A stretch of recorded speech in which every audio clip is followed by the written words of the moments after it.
Chers amis et camarades, nous sommes le samedi 25 mai 2024. Nous sommes à Dakar dans le cadre du Africana Fair et nous sommes reçus aujourd'hui dans son studio par Massina Camara. Je suis Grégoire Rousseau, accompagné de Julia Rossini, dans le cadre de Lumbumba. Tout premièrement, Massina, nous sommes extrêmement ravis et nous te remercions très chaleureusement de ton accueil dans ton studio qui se trouve à Dakar, dans le quartier de Fann. Je vous en prie. Et vous êtes les bienvenus. Merci encore une fois. Ça me fait plaisir, moi aussi, de vous recevoir pour cette première édition. Depuis la fois passée, nous avons rencontré. Ça me fait plaisir de vous revoir à nouveau pour échanger sur l'art et sur la politique, et sur les travaux, sur le monde. Soyez les bienvenus. Merci de votre visite et de votre présence également. Nous nous sommes rencontrés effectivement dans le cadre de cette exposition, Art Book Fair, où tu avais ce livre. Peut-être que tu peux nous en dire un petit peu plus. Ce sera une porte d'entrée, j'imagine, vers le reste de ton travail sur ta pratique artistique. Merci. Alors, le livre que j'avais exposé à African Art Fair, c'est le livre que j'avais dédié à Cheikh Anta Diop. Autrement dit, le grand livre qui fait 1 mètre sur 90 cm. Le grand livre que je pourrais appeler le plus grand livre du siècle, parce qu'on n'en trouve pas dans les maisons d'édition. Même les 45 éditeurs qui étaient venus, effectivement, ont fait largement. Ils ont vu qu'effectivement, les maisons d'édition ne produisent pas des livres de cette nature, de cette grandeur. Donc, je pourrais l'appeler comme le plus grand livre du siècle qui était dédié aux savants du XXIe siècle, qui est Cheikh Anta Diop. Voilà, c'était un livre en guise de dédicace, en guise de dédicace, en guise de reconnaissance au savant Cheikh Anta Diop, qui a tout fait pour, redorer le blason de l'homme noir, pour rendre la dignité à l'homme noir et également pour faire advenir la vérité historique. Parce qu'il y avait beaucoup de contradictions dans le passé, dans le domaine de l'histoire et dans le domaine de la recherche, il y avait beaucoup de contradictions parce qu'il y avait beaucoup de vérités qui n'étaient pas encore révélées. Donc lui, par ses recherches, par ses efforts, il a effectivement pu rencontrer des contradictions, de certaines thèses qui considéraient que l'Afrique n'avait pas de civilisation. Il y a certains penseurs, certains savants qui allaient même jusqu'à dire que l'Africain était un être prélogique. Comme Lévi-Brûle, qui avait même écrit une thèse un peu raciste là-dessus, sans compter Gobineau également, qui avait écrit une thèse sur l'inégalité des races. Alors toutes ces thèses, toutes ces recherches, effectivement, ne montraient pas la vérité de l'humanité, la vérité de l'Afrique, la vérité de l'homme noir. Et c'est ça qui a poussé beaucoup de savants, beaucoup d'intellectuels, comme Aimé Césaire, comme Kwame Nkrumah, comme Alioune Diop, comme Cheikh Anta Diop, à repenser nos humanités classiques, à repenser certaines thèses qui effectivement n'allaient pas dans le sens de rendre la dignité à l'Afrique et aux Africains, malgré tout le rôle qu'ils ont joué pour la civilisation de l'humanité, malgré tout le rôle que les Africains ont apporté pour comme grand apport pour la civilisation de l'humanité, pour la civilisation du rendez-vous, du donner et du recevoir. Donc Cheikh, il s'est pensé sur cela et il a fait des recherches sur l'égyptologie, sur l'archéologie, sur l'anthropologie, sur l'art, pour effectivement démontrer que la première civilisation de l'humanité, c'était la civilisation égyptienne. Autrement dit, que la civilisation égyptienne était la civilisation la plus antérieure par rapport à toutes les autres civilisations de l'Antiquité, notamment la civilisation grecque, la civilisation chinoise, la civilisation perse, la civilisation romane. Donc il a apporté et ce n'était pas facile devant des savants, devant des scientifiques, devant des collèges, devant des académies, ce n'était pas facile de faire advenir une telle vérité, surtout pendant cette époque, entre 1940 et 1960. Donc tout cela était, un combat de rude ardeur, où il a fallu que Cheikh cherche des armes dans les sciences humaines et dans les sciences exactes pour démontrer cela de façon beaucoup plus scientifique et de façon beaucoup plus intellectuelle. Est-ce que ce serait aussi une façon de penser ta pratique artistique, c'est-à-dire s'il y a des armes pour une réappropriation, ou en tous les cas une mise en valeur, une meilleure compréhension de la société africaine, est-ce que tu penses aussi que la pratique artistique, c'est une arme culturelle pour propager cette pensée? Est-ce que c'est comme ça aussi que par la culture, par la pratique artistique, que tu permets de distribuer un savoir qui n'est pas assez connu? Absolument. Absolument. Vous m'excusez, effectivement, l'art est un médium, est un moyen de communication. C'est ça. Et c'est le moyen de communication le plus puissant. Surtout si on prend l'exemple de la musique. La musique, c'est un langage universel qui transcende les frontières et les cultures. C'est pourquoi il y avait un grand savant qui disait que l'art est le langage le plus universel, capable de franchir toutes les frontières pour porter le même discours sans distinction de race, de sexe et de religion. Il disait que c'est le langage le plus universel, capable de franchir toutes les frontières pour porter le même discours sans distinction de race, de sexe et de religion. Les langues n'ont pas cette dimension parce que les langues sont limitées dans le temps et dans l'espace. Par exemple, l'arabe n'est pas parlé par exemple partout dans le monde. Le français, quand vous sortez de la France, de l'Europe ou de l'Afrique, vous allez en Chine, en Inde, il y aura des millions qui ne vont pas vous entendre. Idem pour l'anglais. Vous venez en Afrique, il y a beaucoup qui ne savent pas parler anglais. Les Wolof, les langues nationales, la même chose. Mais l'image, c'est le langage le plus complet, le plus total, le plus, le plus universel en réalité. Donc l'art, par essence, est un médium, un moyen de communication, un moyen langagier qui peut nous permettre effectivement de sensibiliser les masses, de sensibiliser les élèves, de sensibiliser les étudiants et de faire passer un certain nombre de messages, un certain nombre de messages d'universalité pour inspirer un idéal de grandeur, pour également démontrer ce qui est ineffable, ce que le langage ne peut pas dire, autrement dit nos impulsions ou nos imaginations ou nos rêves. Il n'y a que le langage artistique qui peut faire réjaillir ou ressortir ces imaginaires cosmogoniques, ces imaginaires sociaux qui sont enfuis dans le trésor de l'humanité, qui sont enfuis dans le trésor de tout un chacun de nous. C'est la raison pour laquelle Dieu a inspiré à l'homme cette dimension d'expression qui est l'art. C'est pourquoi André Malraux disait que l'art est un antidestin. Et c'est grâce à l'art que nous pouvons immortaliser ces événements, ce que nous avons vécu, ce que nous vivons, ou bien ce que nous sommes en train de faire. Autrement dit, qui peut immortaliser la temporalité. Par exemple, je vous donne l'exemple de la photo, ou l'exemple du portrait. Le jour où nous ne serions plus là, notre photo ou notre portrait pourra témoigner devant nos enfants comment on était, ou comment étaient nos grands-parents. L'art peut être aussi et témoignage, mais c'est aussi acteur de transformation de la société. Absolument. C'est un acteur de transformation de la société dans la mesure où l'art est un éveil il peut jouer un rôle d'éveil des consciences. Oui, tout à fait. D'éveil des consciences. Ouais, c'est ce que je disais aussi.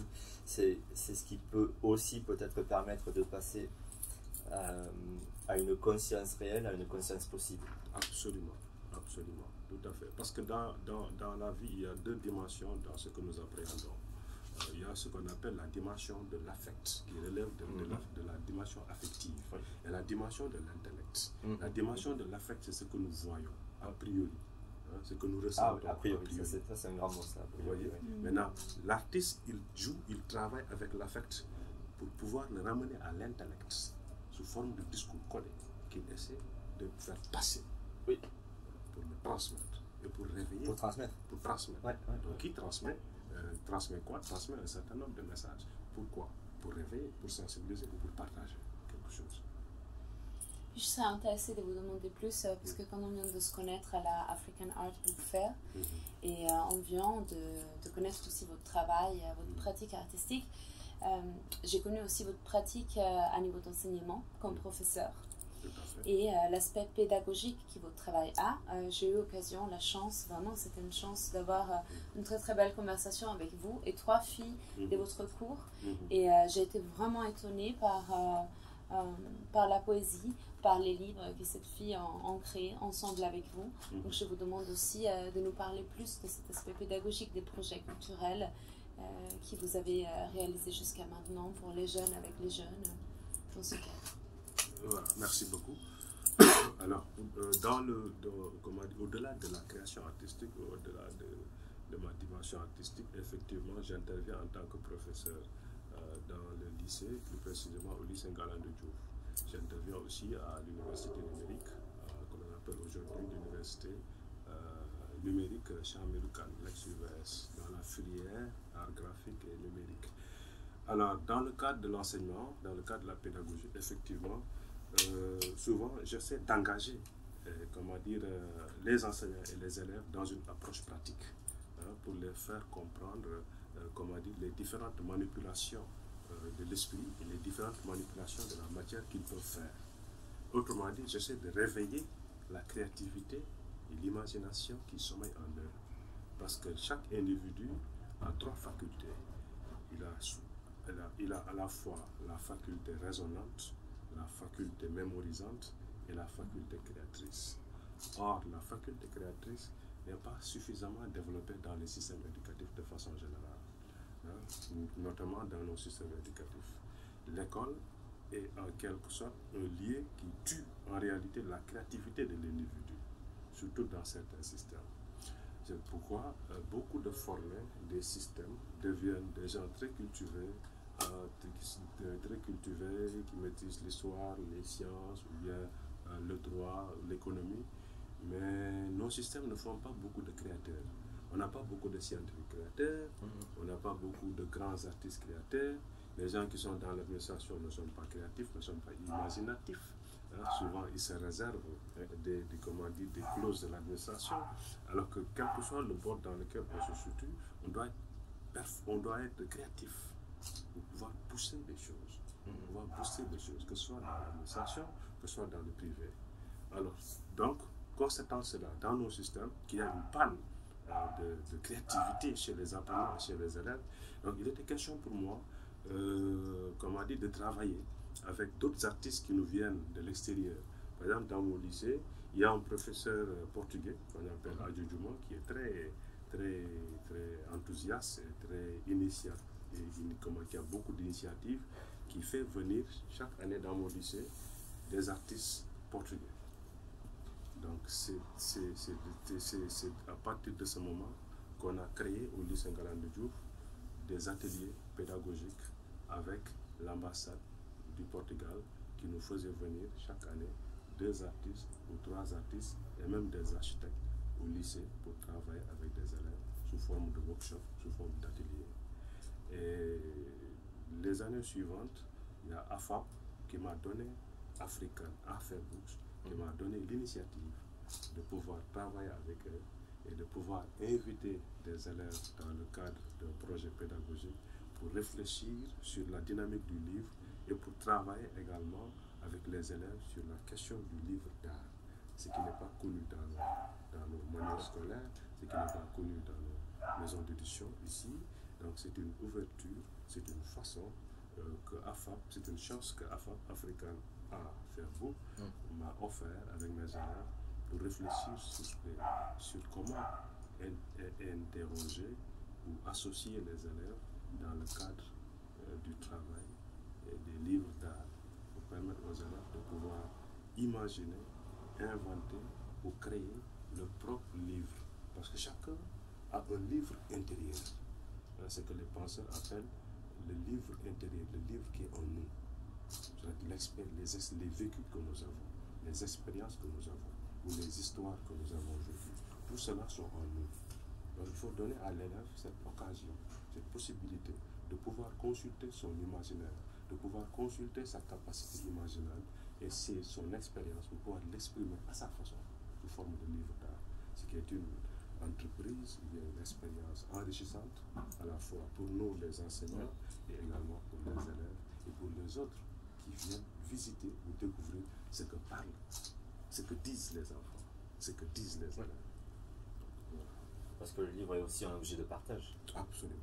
Tout cet imaginaire intérieur, le livre permet de le retranscrire et ensuite celui qui le lit permet de le réinterpréter et le message continue comme ça. Tout à fait. Je suis parfaitement d'accord, tout à fait. Merci. Et si j'ai bien compris, toi aussi tu travailles sur des livres en ce moment. Oui, tout à fait. Si tu peux nous en dire un peu plus, parce que j'ai l'impression que tu travailles avec toutes ces problématiques pédagogiques pédagogie artistique en Afrique, au Sénégal, qu'est-ce qui pourrait être mieux, comment repenser aussi le système, surtout si on se rappelle que excusez-moi, le livre et la culture est transformatif.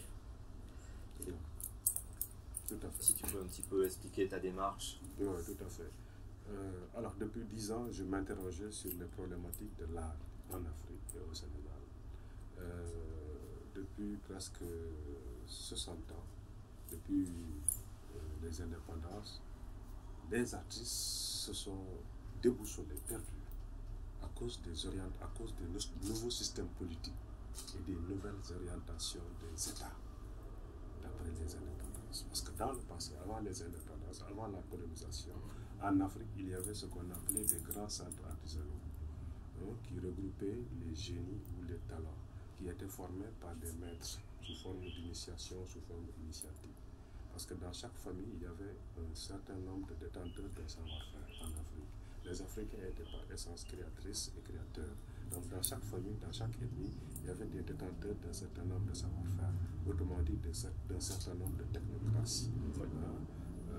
Maintenant, la colonisation, c'est la venue de la colonisation qui a un peu déstructuré le processus des sociétés africaines, notamment du Sénégal, etc.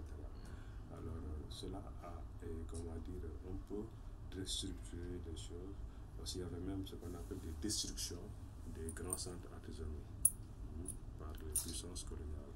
Il y avait également ce qu'on appelle la grande spoliation des œuvres. Et aujourd'hui, la présence des œuvres dans les musées les plus cotés, les plus connus en Occident le prouve. Si vous allez au musée de Quai Branly, au musée Congo-Belge, au musée du Louvre, vous allez retrouver beaucoup de masques nègres, beaucoup d'œuvres d'art africaines. Vous voyez, d'œuvres d'art africaines. Alors tous ces œuvres-là, tout ce patrimoine vient de l'Afrique durant la colonisation. Et ce qu'on appelle aujourd'hui, ce que Felwine Sarr et Bénédicte Savoy appellent aujourd'hui les œuvres spoliées pendant la colonisation. Donc cela montre qu'en Afrique, il y avait des créateurs, il y avait des artistes. Et l'art répondait à un certain nombre de préoccupations, à la fois d'ordre religieux, d'ordre social, d'ordre économique et d'ordre politique. L'art n'avait pas seulement une fonction de délectation esthétique tout court comme en Europe. En Afrique, l'art avait une fonction sociale, une fonction religieuse et une fonction politique. Alors, tout cela m'a poussé à réfléchir sur les problématiques actuelles de l'art. Les artistes d'aujourd'hui prêchent dans le désert ne sont pas compris. Et dans le système éducatif, l'art n'est pas pris en compte, de telle sorte que les intellectuels qui sortent de ce système n'ont aucune perception sur l'art. Ils pensent que l'art, c'est des tableaux, des dessins, etc. Donc, ils connaissent rien sur l'art, sur la transmission, sur l'importance même de leur identité culturelle, de leur art, bien de leur culture. Alors, c'est tout cela qui m'a poussé pour ne pas être dans le vraisemblable du moment, à se pencher pour réfléchir en définitive sur les problématiques de l'art en Afrique. Et c'est ça qui m'a poussé à écrire un livre depuis 2014. Ah oui. En 2014, le livre était fini parce que je l'avais présenté lors des assises nationales, mais après, je ne sais pas ce qui m'a retenu. Le livre n'est pas encore publié jusqu'à aujourd'hui, mais le livre était presque fini. Mais chaque année, avec les rencontres des autres, des gens comme vous, souvent, le livre se nourrit davantage. Le livre continue à penser par lui-même, il produit son propre contenu. C'est ça. C'est pourquoi jusqu'à maintenant le livre n'est pas encore sorti. Mais il sortira parce qu'actuellement, je veux pointer le doigt sur ce curseur pour interpeller à la fois les autorités de ce pays, surtout les autorités sur le plan culturel, pour leur montrer les véritables problématiques de l'art. Parce que l'art a connu des impasses à la fois historiques, philosophiques, politiques. Et pour résoudre les problématiques de l'art, il faut comprendre ces impasses, ces différentes impasses. Donc en fait, c'est un livre qui propose une analyse de la situation. De la situation, tout à fait. Et peut-être propose des solutions, propose dans tous les cas différents modèles qui permettraient de penser une meilleure activité pédagogique dans un premier temps, et ensuite une peut-être plus grande ouverture. Absolument. Quels seraient les modèles auxquels tu penses? Absolument, c'est ça. Parce que pour régler le problème... Et c'est un petit peu, excuse-moi, c'est aussi là un petit peu où on revient aussi au côté politique de l'engagement artistique. Absolument, c'est ça. Parce qu'on ne fait plus des tableaux juste pour se les montrer entre soi dans un studio. C'est aussi, l'art, c'est aussi ce qui permet de faire la médiation entre les gens. C'est aussi ce qui permet de créer des discussions. Je veux dire, si on est là tous ensemble, ensemble en train de parler, c'est parce que tu as produit cette pièce. Tout à fait. Donc c'est l'art aussi relationnel, c'est l'art aussi production sociale. Tout à fait. Donc en fait, si tu peux nous expliquer un petit peu ce que ce livre propose, et en même temps, j'imagine que Julia aussi en parlera aussi, de la relation pratique artistique, toi tout seul dans ton studio, mais aussi comment ça se traduit dans le collectif et ensuite dans le politique. Il y a beaucoup de questions en une, mais tout à fait, il y a beaucoup de questions. On va y arriver. Oui, tout à fait. Mais je comprends quand même l'essentiel de cette question. Oui, alors, la première, comment dire, là où je vais rebondir comment dire, en premier, c'est comment dire, la solution, la clé. La clé. Les propositions, en tous les cas, c'est voilà. trouver des solutions, c'est toujours difficile. Mais je pense que vers quoi on peut penser. pour régler ce problème dans l'avenir, c'est comment dire, il faut passer d'abord par l'éducation. Autrement dit, par le système éducatif. Parce que pour que la jeunesse, non, tout le monde, tout à fait, les intellectuels, tout à fait, très bon. Les intellectuels, qui, comment dire, qui doivent jouer un rôle de masse critique pour interroger la création et également pour se réapproprier de la création. Donc, ce sont les intellectuels qui sont les premières cibles à, comment dire, conscientiser sur le rôle qu'ils doivent avoir. Est-ce qu'on peut parler d'avant-garde? Oui, tout à fait. Sur le rôle qu'ils doivent avoir sur la réflexion autour des créativités de la création africaine. Deuxièmement, sur la transmission, eux aussi, ils doivent jouer un rôle de transmission. Les sociologues doivent écrire sur l'art. Oui. Les archéologues doivent interroger l'art. Les philosophes également doivent repenser l'art contemporain. Vous voyez, les journalistes doivent également être, comment dire, conscients de l'évolution de la temporalité de l'art, de l'évolution de la contemporanéité de l'art, etc. Donc, quand je parle de l'éducation, quand je parle du système, c'est parce que c'est le système qui a la charge de former l'ensemble des enfants qui vont entrer à l'école. Autrement dit, l'ensemble des intellectuels de demain. Or, si ces intellectuels de demain n'ont pas suffisamment d'éclairage, n'ont pas suffisamment de bribes de connaissances universelles capables de leur faire comprendre l'importance de l'art, ceux-là, ils ne pourront pas jouer un rôle de masse critique sur la créativité et sur la création africaine. Deuxièmement, ceux qui vont devenir demain des artistes, s'ils n'ont pas été bien initiés dans le système, avant d'aller dans les écoles d'art, dans les académies d'art, s'ils n'ont pas été très biberonnés, s'ils n'ont pas été très outillés dans le système, à la base, de la 6e jusqu'en terminale, effectivement, ils auront une formation tronquée dans ce domaine-là. En plus, on ne parle pas qu'il y ait des artistes.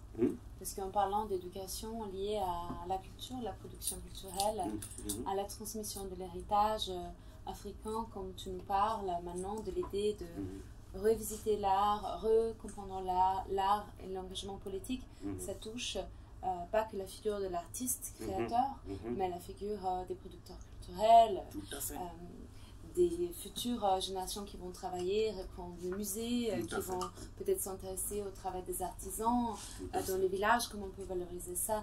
C'est tout un énorme travail qui rentre dans le mot art. Merci.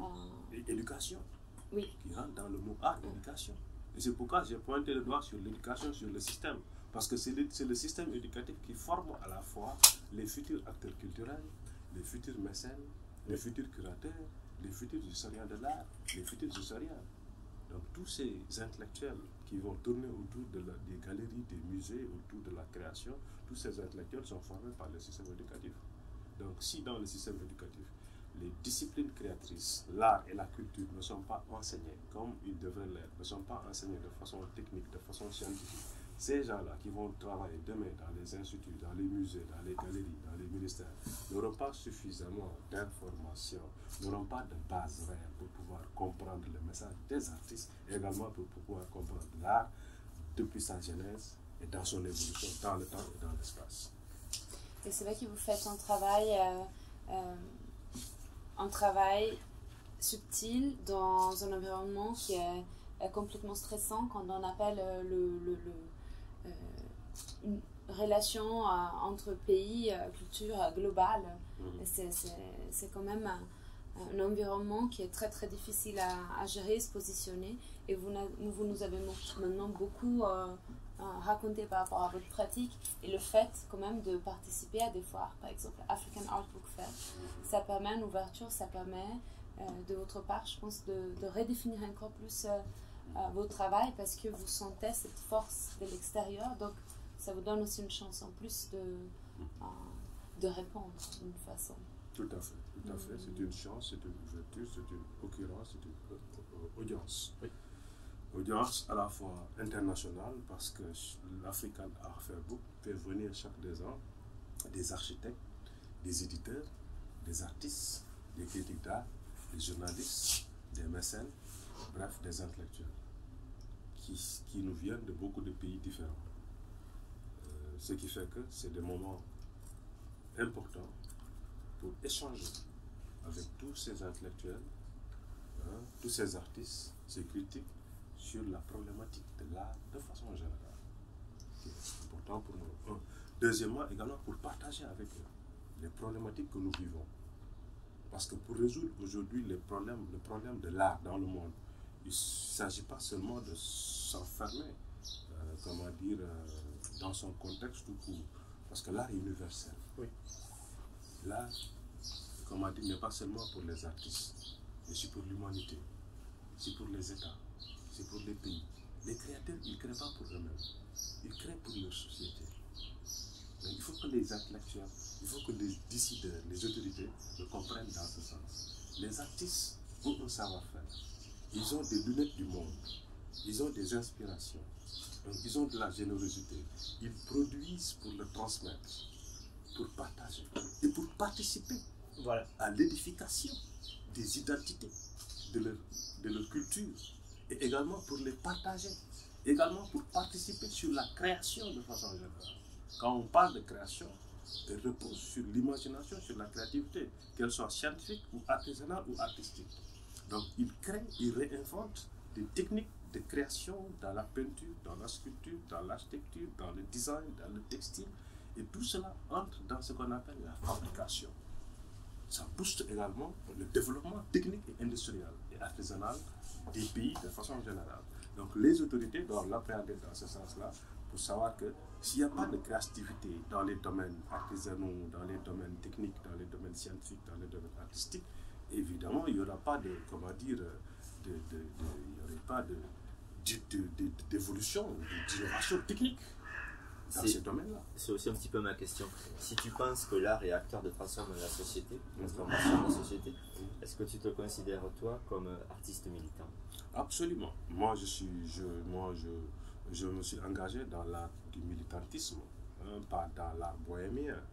Moi, je suis engagé de par mes réflexions, de par mes recherches et de par mes œuvres, depuis que j'ai rencontré les ouvrages de Cheikh Anta Diop. Ah, oui. Depuis que j'étais étudiant, Cheikh Anta Diop m'a réveillé. Quand j'ai lu la définition de Cheikh Anta Diop sur l'artiste, je me suis dit waouh! Parce que quand je faisais la philosophie, je suivais 3 professeurs différents dans mon lycée. À chaque fois que je sortais des cours de philosophie de mon prof, j'allais chercher un autre prof qui fait cours. Et sans compter, c'était ma passion.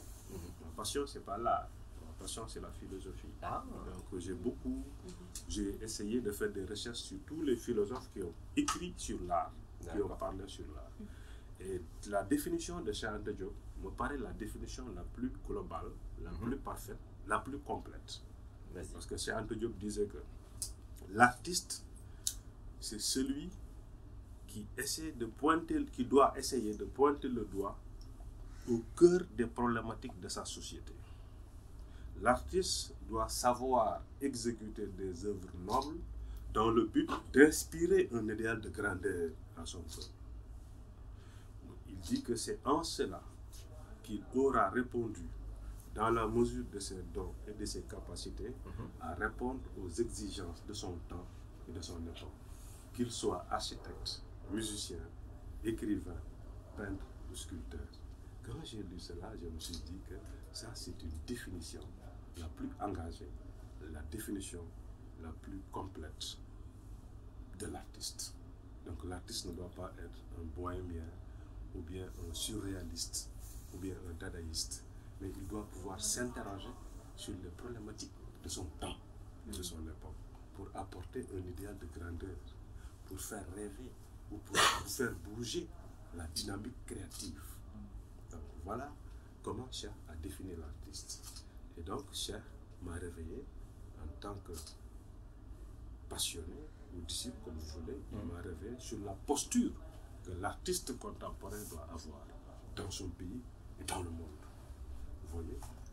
Donc, et là, ça rejoint la dimension politique. Oui. Et ce qui fait que depuis que j'étais étudiant, effectivement, je militais dans un parti politique. Tout à l'heure, un parti réfractaire que l'on appelait le Djef-Djel. J'étais étudiant à ce moment-là. Il n'y avait pas la création du parti de PASTEF, qui est aujourd'hui mon parti, le parti dans lequel j'ai adhéré depuis presque 5 ans. Et je suis heureusement, par chance, dans le mouvement des cadres du PASTEF. Et je fais partie également des cadres qui ont réfléchi sur les politiques sectorielles de la culture. Et notre leader, peut-être que vous le savez de nom, et lui aussi, Ousmane Sonko, vous voyez son livre, il a écrit un livre qui s'appelle La Solution. Et dans ce livre, il a répertorié un certain nombre de problématiques du continent africain et du Sénégal. Et il a essayé d'apporter, de par ses contributions intellectuelles, il a essayé de le codifier sous forme de livre, pour dire que ce n'est pas un politicien qui vient vendre des rêves, mais c'est un politicien qui vient apporter des solutions, des ruptures pour que l'Afrique et le Sénégal puissent regagner sa souveraineté économique, culturelle, intellectuelle, etc. Et de l'espoir. Et de là, il m'a inspiré. Et après Cheikh Anta Diop, j'ai vu que voilà un intellectuel qui est un inspecteur des impôts, mais qui comprend les problématiques de son temps et de son époque. Et c'est ça qui m'a fait entrer dans son parti depuis 5 ans. J'ai eu la chance d'être coopté dans le mouvement des cadres, comme cadre qui réfléchit sur les problématiques de la culture. Et maintenant, je me suis dit que voilà, c'est peut-être l'espace où je peux apporter mes réflexions dans ce domaine-là, pour pouvoir faire partie demain des gens qui vont porter ce projet culturel-là, pour faire développer et bouger, faire bouger le secteur de la culture, et pour faire développer l'art. Parce que l'art n'est pas développé en Afrique. L'art est à genoux. L'art est à degré zéro. Il y a des biennales par-ci, des expos par-là, mais il n'y a pas de dynamisme économique. Il n'y a pas de dynamisme économique. Les artistes n'ont pas d'argent. Les artistes ne sont pas vus, ne sont pas connus. La pensée artistique et la création artistique n'est pas interrogée, n'est pas analysée, n'est pas étudiée, n'est pas enseignée dans les universités. Donc il y a un problème. Oui. Parce que comme le disait Julia, tu as été enseignant pendant très longtemps. Oui, 18 ans. C'est-à-dire que tu as vraiment produit une analyse de la situation éducative.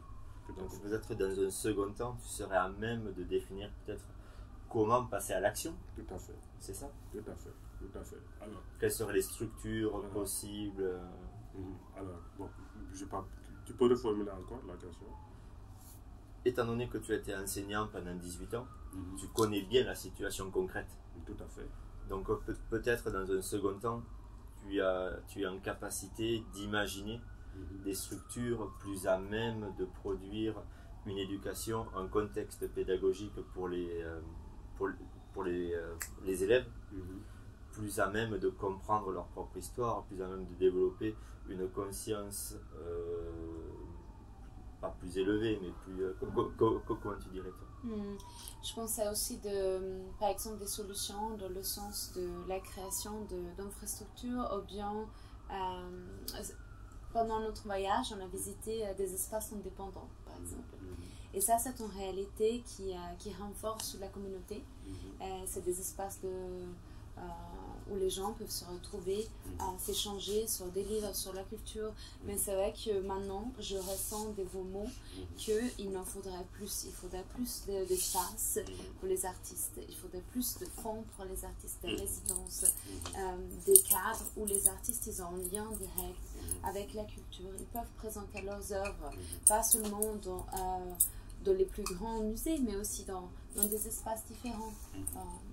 Et que l'art soit vraiment soutenu comme discours, qu'il y ait des conférences, qu'il y ait des activités, des workshops qui sont ouverts pour les futures générations, pour les communautés, pour les voisins, pour les amis.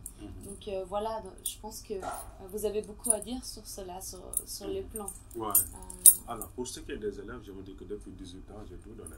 Alors, parce qu'on n'enseigne pas comme ça dans le vide. Alors, les élèves, dans l'enseignement, on n'enseigne pas seulement des leçons qui n'ont rien à voir avec ce que je viens de dire. Alors, depuis des années, je réfléchissais sur ça et j'essayais également de voir comment conscientiser les élèves sur les problématiques de l'art, sur la perception de l'art, sur les risques de l'art, sur le travail de l'artiste. Donc à ce niveau, je crois que le travail est fait, surtout que tous les élèves et les étudiants que j'ai eu à aborder durant le long parcours de mes années d'enseignement, maintenant, je vois que le problème ne peut pas se résoudre, ne peut pas se régler par un seul professeur. Oui. Encore moins par des professeurs. Par un système nouveau. Le problème a une dimension politique. Parce que c'est la politique qui définit les politiques sectorielles, les politiques culturelles sectorielles. Hein. C'est la politique qui nomme des acteurs qui vont piloter ces visions politiques-là. Donc le problème, pour le régler, pour moi, on ne peut le régler qu'au niveau politique. D'abord, en essayant de voir les gens qui ont la vision dans ce domaine, qui comprennent les véritables problématiques de l'art, la genèse et l'évolution de l'art dans le temps et dans l'espace, qui comprennent les problématiques des artistes, qui comprennent c'est quoi artiste et comment faire de l'art. Si on ne comprend pas tout ça, on va piloter, on va gérer comme ça, on ne va pas régler le problème. Si on n'est pas médecin, on ne peut pas soigner un malade. On peut l'assister, on peut aller lui chercher des médicaments, on peut lui donner de l'eau, mais on peut pas il faut être médecin. Il faut être un médecin polyglotte, très poussé, qui continue à faire des recherches, qui comprend le corps humain, qui comprend les différentes pathologies du malade, pour pouvoir lui apporter un certain nombre de soutien. Donc je pense que pour régler ce problème, il faut comment dire, rechercher, pas moi, mais rechercher des artistes, des gens qui comprennent les problématiques de l'art en profondeur et qui ont des solutions à apporter, comme le président Ousmane Sonko. Il n'y a que cette dimension politique qui peut changer la donne. Parce que c'est la dimension politique, c'est les États, les autorités, d'abord, qui ont défini des politiques sectorielles et qui ont également des budgets à allouer au ministère de la Culture pour pouvoir maintenant essayer de développer les différents domaines de la culture, en passant par les industries culturelles, par les institutions culturelles, par les espaces d'expression muséale, par la formation des académies, par l'enseignement de l'art dans le système éducatif, etc. etc. Alors tout cela, il faut vraiment avoir un pouvoir pour changer la donne. Mais l'enseignant tout court ne peut pas régler ce problème. J'aime bien vous demander, j'ose dire en conclusion de notre conversation, vos vœux pour Dakar, vos vœux pour le travail qui doit être fait, qui va être fait. Ouais, mon vœu, mon souhait le plus profond, c'est